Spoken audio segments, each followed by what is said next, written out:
to have an opportunity to feel old and broken and defeated at a young age to where I can still come back for it, that was like, to me, that was the biggest blessing.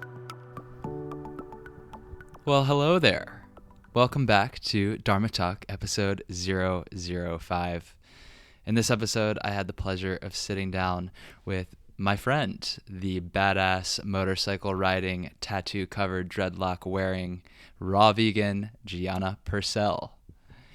And don't be fooled by that rough exterior, because underneath all of that, there is a heart of gold, a very sweet soul, and a selfless, devoted yoga teacher. We talk about a lot of things in this interview. We go from striking the right balance between knowing when to honor tradition and ritual and when to just have an appreciation for going off the rails. We talk about her introduction to mantra practice and Bhakti yoga, coming at it from a musician's perspective, and then eventually connecting more to the devotional side of the practice. We talk about her family history of illness and using yoga to defy the inheritance and identity of illness. And probably my favorite part of the interview was talking about her use of yoga in the wake of a catastrophic injury. We're talking bones shattered all over the body, being genuinely excited to slow down and heal. That's magic. But before we get into the interview, I've got a couple of announcements, and then you can check it out. Hey yogis, I just wanted to let you know that I've recently started recording some of the masterclasses and workshops that I'm teaching around the country and around the globe. And I'm putting them online on my website. And they're totally free for you to access. Now, I know it's not the same experience as coming and taking class in person, but I know that's not possible for everyone. So I wanted to make this an option available no matter where you are. Now, all you have to do to get access to my audio library is head on over to henrywins.com/practice. That's henrywins.com/practice. And there'll be a little box where you can drop your name and email address to get access to that page. So go check that out. I appreciate you taking a look, and please enjoy. California yogis, I'm coming your way. On April 22nd, my wife Veronica Lambo and I will be teaching a joint workshop at Raw Yoga, the Costa Mesa location, and it's called Scorpion Hour, Invert Your Backbend. The scorpions are my absolute favorite family of poses because they combine all the therapeutic benefit of backbending with inversions. So this is going to be a very fun workshop. You don't need to be a pro. You don't need to already have a handstand or anything like that. Come check it out. The event details are at henrywins.com/events. What's your purpose? What's your vision? What mark will you leave on this planet long after you're gone?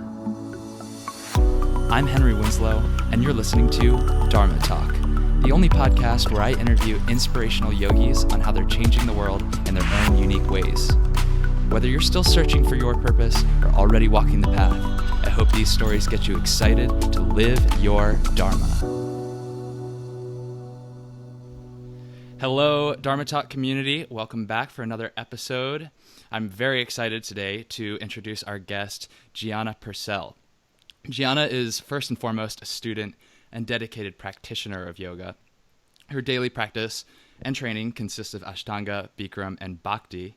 And within those teachings of those practices, Gianna owns a traveling yoga school called the Siddhi School of Yoga, which brings her studies and variants of the Bikram and Ashtanga series into studios to be taught around the world. Gianna, welcome to the show. Thanks for coming on. How are you? I'm good, Henry. Thanks for having me. My pleasure. Let's dive right into it.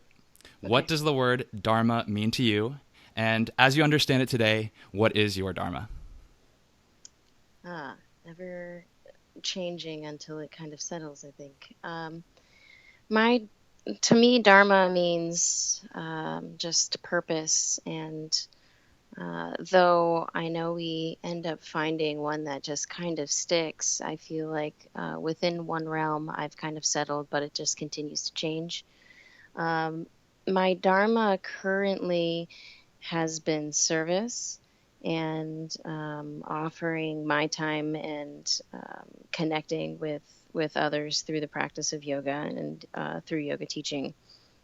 At first, and it kind of ebbs and flows between, my dharma was to investigate and really sit in the difference of kind of, I guess I'd say being human and being a yogi, or, I mean, one and the same, but you know what I mean. Yeah, Uh, totally. And I think every teacher would agree with you that you have to start by, investigating internally before you can share it out.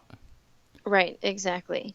And I think I do continue to make that my personal life's purpose, but we're not in the time anymore of the cave dwelling yogi, and we do have to get out and share and just seeing and feeling how it feels to do that for other people and make it be more selfless study has really made changes in my own practice.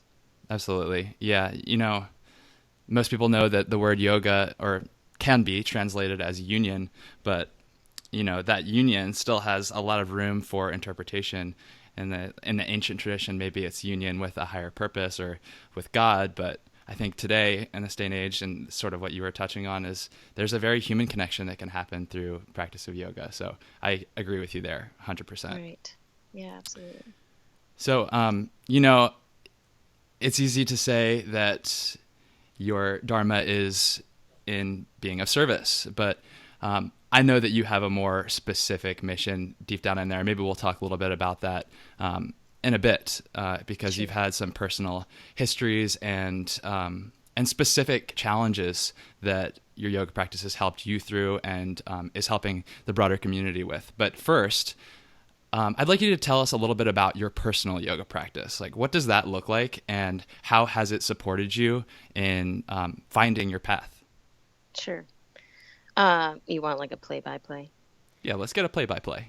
Average Okay. day. Yeah, sure. So I wake up and I head to the garage. Um, I find my little spot wherever I can. I'm often traveling, so it's a little nook or, sometimes even a bathroom. And it begins with seated pranayams and meditation. Just it has been kind of the game changer for me. But I start there and I do my devotional work. I move through all my prayers, go through my japa and, my offerings and my little chants, and which often change. But then I get on the mat and do my asana practice. And in the morning, it is Ashtanga. I do primarily primary second series sequence, but that does vary because I do teach and practice the Rocket Yoga series. I do sometimes go a little soft and fluid and do my rocket practice. You go rogue. And then I go rogue. I just really, yeah, I head For off the the mat while uninitiated, on the mat. can you explain how the rocket yoga is like a divergence from traditional Ashtanga? Yeah, Larry Schultz was the creator of the practice, and he basically was dubbed the bad yogi, and he's the bad man.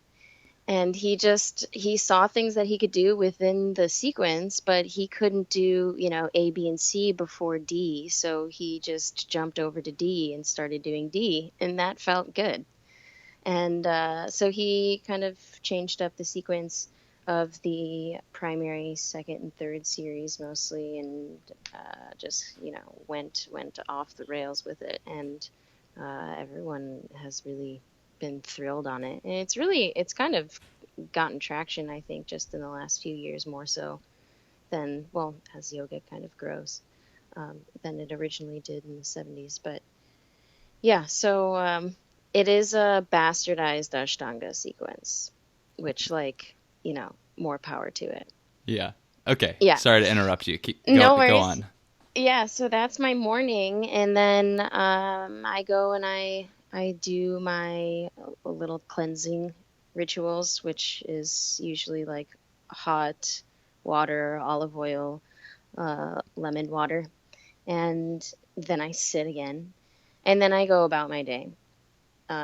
It varies obviously depending on where I am and what I'm doing that day, but I always have a morning practice and I always have morning rituals. And it really, I'm kind of a tornado in regular life. Like if I could like take my pants off and then take my shoes off, I would. I just can't do anything in the same way every day. So having the dedication to a practice in these little rituals just really keeps me sane for myself and for others. Yeah, Uh, and it, from what I it, know about you, when you were describing Larry Schultz and Rocket, I was like, wow, she must really relate to that. Yeah. Well, yeah, I'm steeped in tradition. I love it. I think it's beautiful. But I also just go off the rails and it feels good. So, Well, you yeah, I need that really do. contrast, right? I mean, to be able to Yeah. appreciate that it is a contrast, you have to have the foundation of the lineage or the tradition. Yeah, it's definitely something that I honor on a regular basis. And without it, I'm sure I would just keep going south with variance and, um, and it's always classic to tune back to tradition. Yeah. Well, So at the beginning, you sort of, there's one thing you kind of glossed over that I'd love to pick your brain a little bit more about. And that was the bhakti, the devotional practice with the mantra hmm japa. And I yeah. asked that because I think that's something that is either intimidating or just unfamiliar to a lot of the yoga practitioners who are practicing the more physical Mm, lineages that you mentioned, the Bikram and yeah. the Ashtanga, which are so regimented and hmm so physically rigorous. So, can you tell us a little bit about how you got into that and what it looks like more specifically? Yeah, for sure.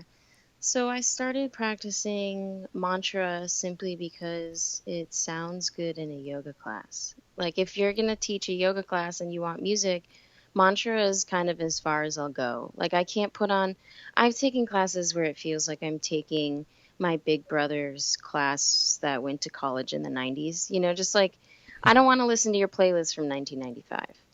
Um, so, so I have and I'm a musician as well. So things with certain beats or things with, a lot of rhythm that isn't in the same cadence of the practice or the breath really throws me off.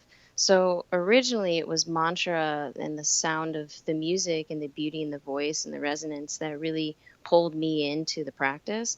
And I was like, ooh, what's this? There's something there. My first kind of exposure to it was in 2009 when I was in India and in Rishikesh, and just along the Ganges, this group of probably 60, 70 people would come every morning and sit and chant, and that was what I woke up to. And while you don't think of it so much right off the bat, when it's in India, it's like, oh, this is like the thing. This is like they're just speaking and praying and it feels like church, so it doesn't, but there's the specific words that they're saying are not spoken words. The vibrational frequencies are not the words that they would be using in or from the words they'd be using in regular conversation, and that vibrates the energy in a different way. So I woke up like blissed out without really even knowing why. So it kind of that was my first like, this is interesting, and that didn't really it didn't make sense to me until later on. So, um, after listening to chanting and mantra while practicing asana, I I ended up just falling into a group of really amazing yogis that have really strong devotional practices. And one of my friends, Shivani Mata, she is a Bhakti artist in London. And she, if you haven't heard any of her music, you just look her up, Shivani Mata. She's really incredible. And just seeing her beauty and bliss in the practice kind of pulled me in pretty deep. So she was actually asking me about my wife and wanted to know more about her. And then I wanted to know about her teacher and, this being that hasn't walked on the earth for hundreds of years, who reveals herself to or himself to her on a regular basis. And the sweetness that I felt about my wife was the same sweetness she felt about her teacher. And I was like, there's something here. And so I wanted that. and I like got attached to this idea that like, I'd sit in meditation and they'd just be like, I'm waiting for my teacher. Like, I just reveal yourself. And like any sort of glimmer of light through my eyelid, I'd be like, was that him? Oh, he looked like a pudgy little Indian man. That's my teacher, just like ridiculous searching. And I was like, wait, okay, this is just another practice. I should just practice and wait. So, I started on the map of the Gayatri and just every day, 3 times a day, did 108 rounds of Gayatri. And I still do, that's still my main practice. The Gayatri mantra, that's the most popular one. I know there's many Gayatris, but so the myth has it is that if for like 3 years you do the Gayatri 108 times, 3 times a day, then you're just like engulfed in this protective white light and you reach this state of bliss and are protected as you continue your movements through the earth. And I was like, that's where I want to be. Have you reached 3 So years yet? I'm on 2.5 years. It's coming up. Well, yeah. And then so I sat with that and I was like, this is beautiful. This is going to be amazing. And then I got to a point where I was like, shoot, like, what if I don't feel it? What if it doesn't happen? Or am I supposed to, like, is my, root and crown just going to explode in either direction and it's just going to mushroom cloud around me and I'm just going to be protected in this, like, will I feel it and see it? And then I got nervous that would be like when I was growing up in a Catholic family where I'd be like, Jesus, if you don't give me this right now, I'm not believing in you. So I kind of Yeah. like had the concern that um, I would stop my mantra practice, which, probably wouldn't be the case. But if I didn't feel the benefits of dedicating myself to the Gayatri like that.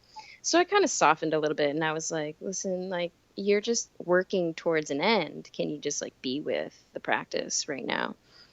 So, uh, anyways, I don't even know if that was where we were trying to go with that. So I'm not mushroom clouding basically right now, but um, I really feel way more centered and with purpose. And I think maybe the even attainment of the bliss state in a meditative seat has come from practicing mantra and practicing by devotional practice. I change and vary through the deities as they do kind of rear their faces to me. Um, right now I'm sitting with Durga, but yeah, so that's kind of my journey with Bhakti. And as far as teaching it goes, I always do include an outline of what Bhakti Yoga is in all my teacher trainings. I include some of the major deities and make sure people know just like who exists and how many more there are to be with. And we do mantra work. And I think a lot of my students have been surprised by their enthusiasm with it. The cool thing is like you don't have to know what you're saying. It's amazing to know, but you don't have to. Yeah, It's I was very surprised by the effect that adding mantra into my daily practice made, and I would actually say that it's helpful not to know and not to bring in any preconceived expectations about what it's going to do, because it sure. leaves you more open-minded to having your own personal experience with it. I would agree that the Gayatri mantra is one of the most powerful, and I love that one. But Hmm. generally what I'm doing now is alternating every 40 days and either swapping something out or adding something new, and Uh-huh. just being open-minded to the experience that it brings and how it kind of shifts my daily attitude, as long Yeah. as you keep it going consistently for that 40-day period. So, Yeah, okay, it's nice let's. to give a goal, and a start and end. Yeah, yeah. I mean, I think it's to the extent that you can, it's nice to add a little bit of, the scientific method into it and keep certain things under control so you can really feel the different effects. But maybe that's just my own tendency coming into play there. Sure. Okay, so That's a really cool story, by the way. And I will drop the information for, was it Shivani Mata? Shivani Mata, yeah. I'll drop her information in the show notes for the listeners who want to check that out. Um, Beautiful. so let's talk a little bit about more specifically why you are so motivated to get these teachings, these different yoga modalities out into the world. Like, what is your personal connection to the yoga, and why is it more important than just what you're doing for yourself? Sure. For me, I at first I started practicing because of depression and all these different things, and I was very disconnected. And the more I cleansed and cleaned and released and all these different things that yoga does for you, I connected with who I am and where I come from and my roots, my family. And my family, it sounds like a really sad story, and I when I tell people, they're like, "Oh, I'm so," and I'm like, "Oh, I'm sorry, I didn't mean to like bring the conversation there. Like, we're really happy." But my my father was diagnosed with ALS in, well, he told us in 2013. I'm sure he knew before then. He passed in 2015. His ALS was not genetic. I believe that it can go either way. And he did get tested to see if that was the case beforehand, because we have a history of Huntington's disease, which is another neurological condition. It's a degenerative disease, hardens the brain stem. To be honest, I spent a lot of years as a kid and grade school and high school. Once we found out that my mother had it, trying to not know too much about it, because it was too much at that point. I didn't want to know what could happen to me or my siblings. I was very, very angry. And I didn't, at that point, it's just like, this is me, this is my fate, and there is no other option, especially then, like in the early 2000s and, the late 90s. Like, it wasn't like alternative medicine in the Midwest was rearing its head, or these preventative medicine uh, options were available. We didn't see them in commercials for things and, all this. So I just thought, I'm going to get sick and die, and that's what you do. So after, realizing that I had some control, I can't say, and I don't want to discredit anyone who has the disease or anything like that. My family is ridden with it, but we have some sort of control, whether it looks like staying away from disease or just managing symptoms. And that can come through health, wellness, and yoga practice. And they have so many studies done on meditation and concentration and just, having purpose with different neurological conditions, that if I can move through my entire life like that, then I can stay further and further away from where my mother is right now, where all of her siblings are or have been. She has had Huntington's for 25 years, or 20 years, almost 25 years. Her brother passed away from it in 2015. Her other brother has it. Her dad had it. It's in my family. My siblings are going through the struggles of getting tested or not getting tested, or all these different things that come along with it. And it's been my choice to not get tested as of now, and to see what living the healthiest life I can and not being given a diagnosis and possibly adopting that as who I am, and really becoming my diagnoses. And So I'm go ahead. at what point did it just kind of shift from being like your yoga practice being a survival mechanism to being something that you needed to share out with other people? Sure. I think once I really kind of settled in my own body. Like, I have, I also was diagnosed with Lyme and have like all these different pains and stuff, like, you know, carpal tunnel, and I was on a bunch of drugs. And once I cleared my own self, I really felt like this could be something. This could help people. And it's kind of that journey of experimenting that I was doing on myself with practice. Like once I felt cleansed and clear and connected, then I went down that slope of journeying and receiving the benefits of practice. And then I was like, wait, this could be something. Like people need to get in here. I missed the opportunity to do that with my parents. I didn't get them to practice, and I couldn't. My mom was sick beyond practice before that was a possibility. And I actually didn't, unfortunately, I didn't live where my dad did, and when he started to get sick. And while I know now I could have reached in different ways, I feel like I'm doing that for other people by reaching out and talking about the disease and talking about just neurological conditions and yoga practice in general. Very cool. Yeah. Yeah. It's, and it's romantic to think that a yoga practice is just going to move you up this like gradual progression toward the perfect picture of health. But honestly, it's not so smooth. There are ups and downs. And I know that there was an event in your recent past where, for those who don't know, Gianna is also an avid motorcycle rider, and you had a pretty devastating accident. Can you tell us about Mhm. that? Sure. Yeah. So it was the day after my dad passed, and I wanted to go to yoga.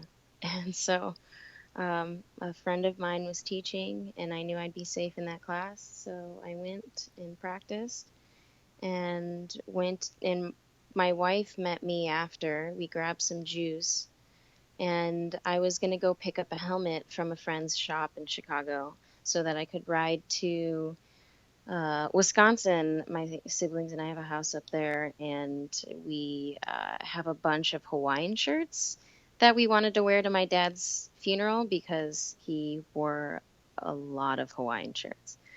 So I was prepared to get prepared for this thing, um, for this, celebration of my father and wife on the back of the motorcycle. We're heading to the shop to get a helmet, and someone, no license, no insurance, turns right in front of us, making a left turn while we were just going straight. Didn't see us, and we flew over the car. I smashed my face against the car. She probably saved my life from my legs kicking up and over, her being behind me. I would have hit that car with my face with a lot more force than I did.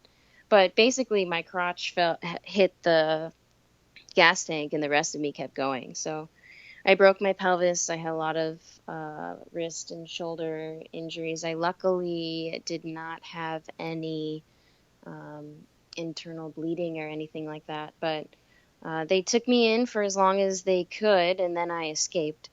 I really wanted to go to Escape my the hospital? dad's. Escape the hospital.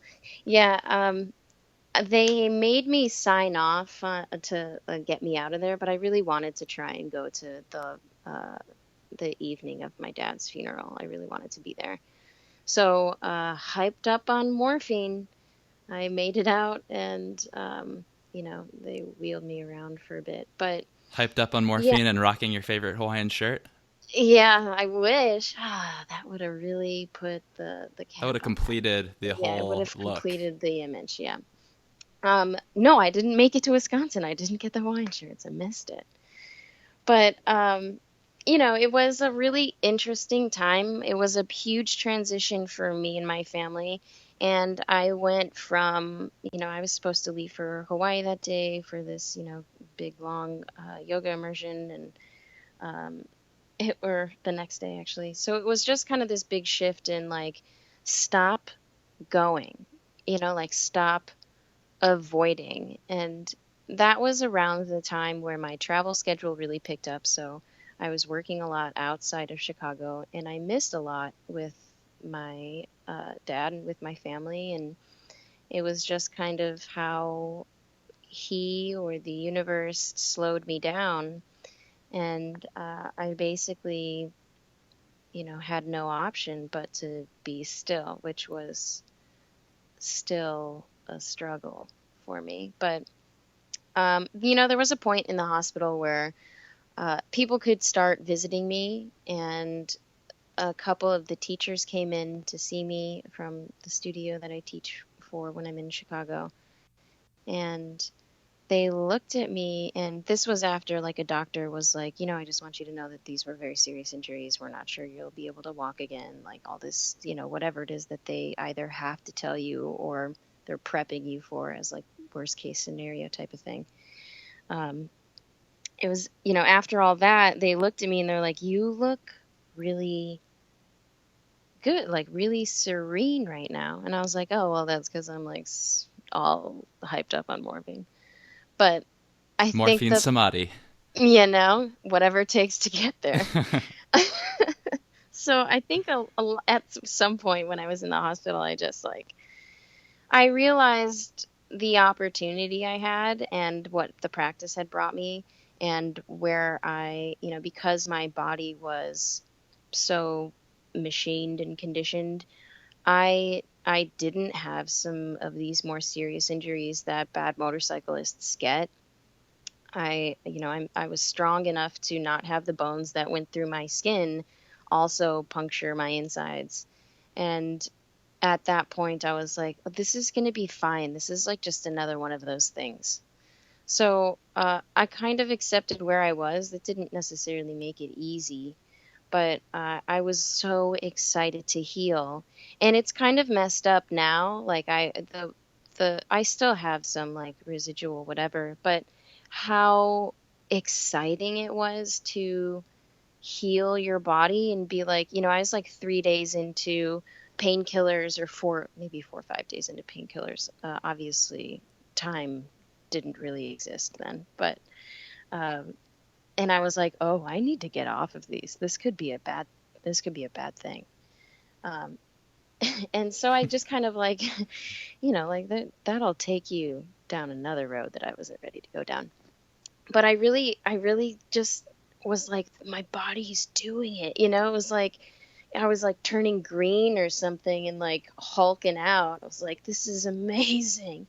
And just just totally connected with what movement had done for me and could do for me, and what being still was doing for my mental state, and how I was going to continue on the path I was already on, and without trying to get, or without really being where I was at that time. I really was trying to get forward in it from that space. So while I knew where I knew where I wanted to go, and that was like all practice. So after 10 days of being bedridden after getting out of the hospital, I could stand by myself and take some steps. So I knew that getting into the hot room was going to be a big game changer for me. So I went to a studio and brought my walker, my uh, cane, my crutches, and a little chair in. And I just stood, sat, shifted weight, squeezed a little bit. It was just like heat therapy at first In a Bikram class. in a Bikram Yeah. class. Hmm. Wow. Yeah. That's yeah. I mean, I've for those of you listening who know Mary Jarvis, I've heard the similar story from her about her car accident and getting back in there. And I remember she always describes her half moon, and it was just arms up, or maybe not even arms up. I can't remember. And then the only thing that moved were her eyeballs, and that's kind of what Yeah. I'm imagining right now for you, Uh-huh. Gianna. Yeah, it was a lot of mental asana, and then it was a lot of eye asana, and then it was a lot of a lift before an asana, and then like waiting to see if that ignited any pain, and then the visible movements to other people would start to show up. Hmm. Yeah, it was really interesting, fascinating. That is, that's a really powerful story, by the way. So thank you for sharing that. I'm Yeah, taking away a thanks. couple things from it. First Okay. is, you know, I didn't realize the context around when that accident happened. I didn't know it was right after your father passed away and that you were gearing up to go to his funeral. And, Hmm. it would have been very easy for you to just throw your hands up and say, like, nothing is working right now. Like, these are signs that I shouldn't be, like, I'm on the wrong path. Nothing is going right for me. I might as well just give up. Hmm. But you didn't. And I think it's like, it's more about understanding that you don't control the plans for what's going on, and you have to be sort of receptive to the things that are outside of your control, and that's always always a challenge for me. Hmm. So I Yeah. mean, I'm not sure if that's something that you're naturally inclined to deal with well or not, but more power to you for taking that positive spin on it and still staying interested in your practice. And that's the second thing I took away from it. It's like, you know, you can have a few different attitudes about your practice. You can be really proud and excited about how far you've come, or you can stay interested in what the power of the yoga is. And that's what you did. You Hmm. didn't worry that you lost all your poses because you had a broken pelvis. You thought, oh, this is an opportunity to use yoga to heal. And that itself is cool. So very inspiring. Yeah, just like Mary Jarvis says all the time, she's like, if this yoga was so good for me while I was healthy, why wouldn't it be so good for me while I'm not? And that always stuck with me because, especially dealing with disease and illness and all that kind of stuff in my family, like, it's not you have to lose weight to come to yoga class, or you can't come to yoga class because you're not flexible, or you have MS and so you can't do yoga, or whatever it is. Like, that's why, that's the ancient brilliance of the practice. And to have an opportunity to feel old and broken and defeated at a young age to where I can still come back for it, that was like, to me, that was the biggest blessing. Where, like, a lot of people in their late 60s or late 70s that have had a long practice, they have to come to terms with aging and with, losing postures and, these like tangible things that we have. Whereas I got to do it and then be like, oh, wait, you still got it, Gianna. Like, all right, like, and come Yeah. back from it. And that was kind of it was really, I feel really lucky to be able to have experienced it. Yeah, it's sort of a trial run for aging. And I'm sure that brought you Yeah. more, more empathy for your older students. Sure. Yeah, definitely. Okay, Gianna, let's do one more story. Bring us to a major win in your teaching, in your Dharma, that's reaffirmed your conviction in yourself and the impact that you're making. What happened, and then what did you do with that success to carry it forward? Hmm. I feel like I get little glimmers of these major successes in in some of these teacher trainings that I do. Uh, there was, I did have a training where I had somebody that came from the studio that I was teaching for in Chicago, and it was, this was during a lot of the kind of political shifts, and just, like, things felt a little bit heavy. And this was a woman who came from a space that was just, of a self-made woman. She was really just like a strong essence in the Black community and for a woman, and empowered space. And she came to training, and she was really just this like beautiful gazelle of a human moving through our practice. And she had um, one little fall down from um a fellow yogi at the retreat space that we were at. And this woman said something about uh, diversity in yoga and how she didn't know that it was a thing. And at the political time that, I mean, I think we're still in, and just my one of my other goals in yoga being to make it more accessible to all, this was like a, oh no, like, this is still a thought. This is still like this white woman from the East Coast who, has a bunch of money and is taking vacations all over the place or whatever, hasn't seen diversity in yoga.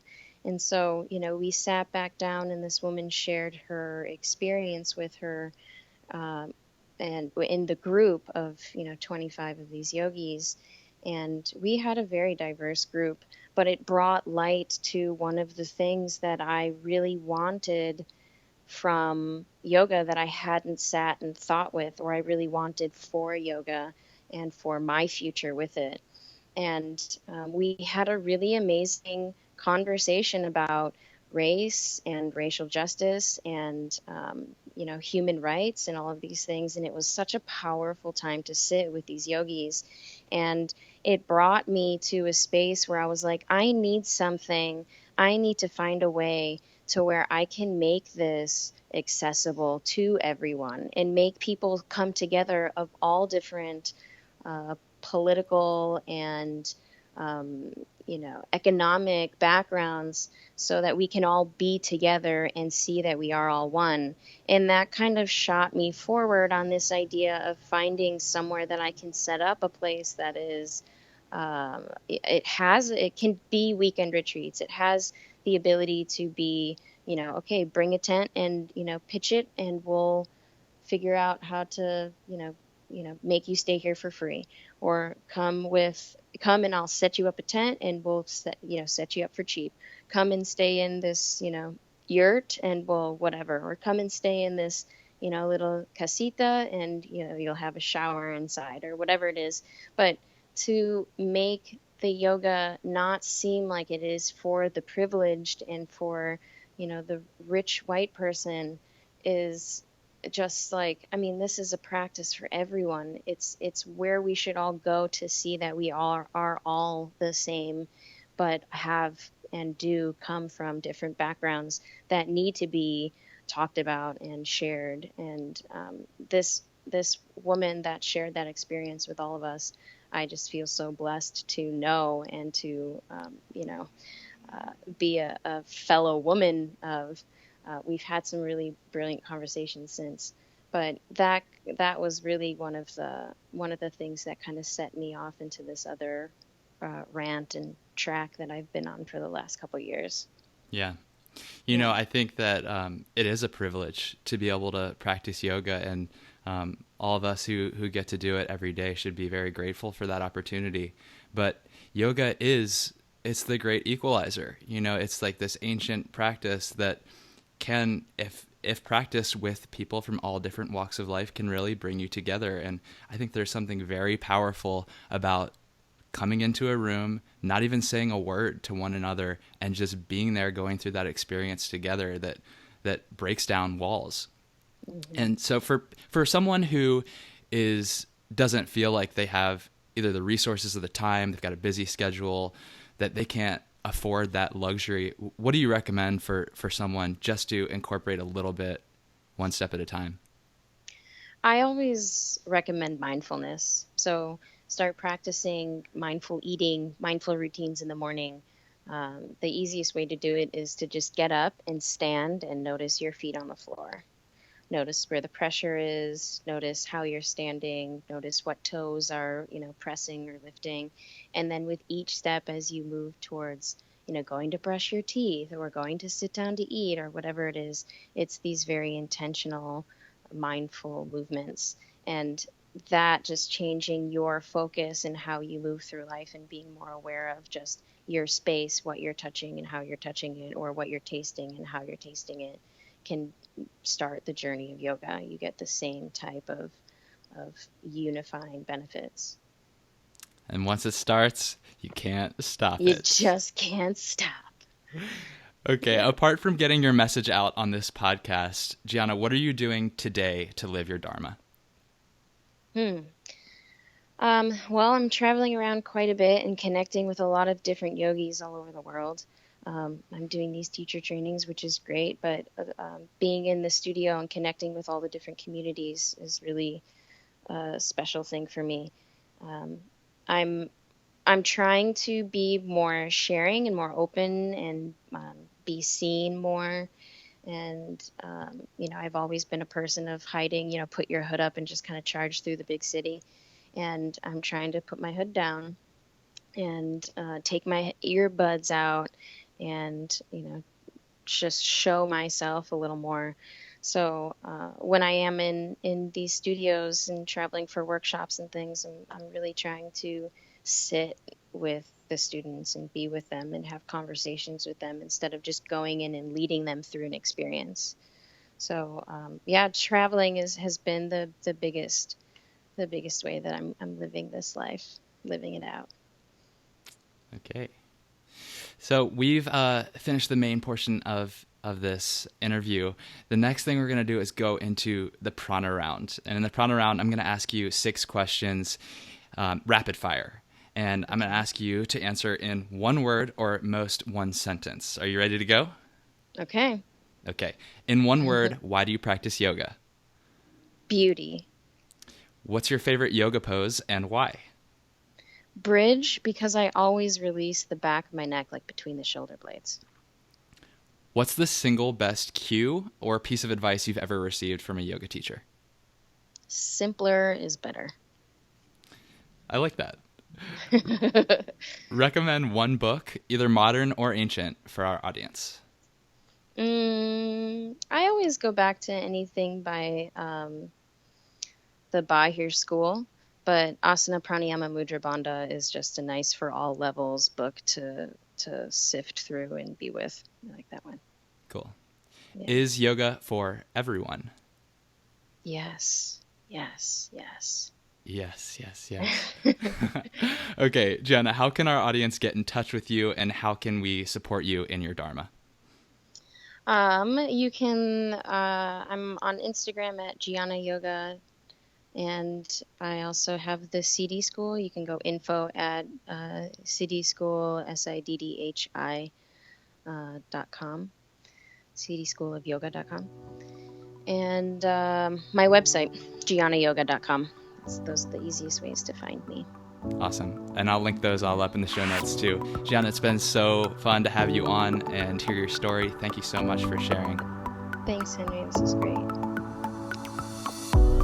If you got something out of this episode, if you like Dharma Talk and want to keep it going, please do me a huge favor and subscribe, rate, and review on iTunes. I know it's not the most convenient thing to do, but it makes all the difference in getting this show out there and more visible to other people who can benefit from it. And hey, if you've got feedback or ideas or you want to get in touch with me, you can do that on Instagram at HenryWins. Otherwise, I'll talk to you next week. And until then, keep living your Dharma.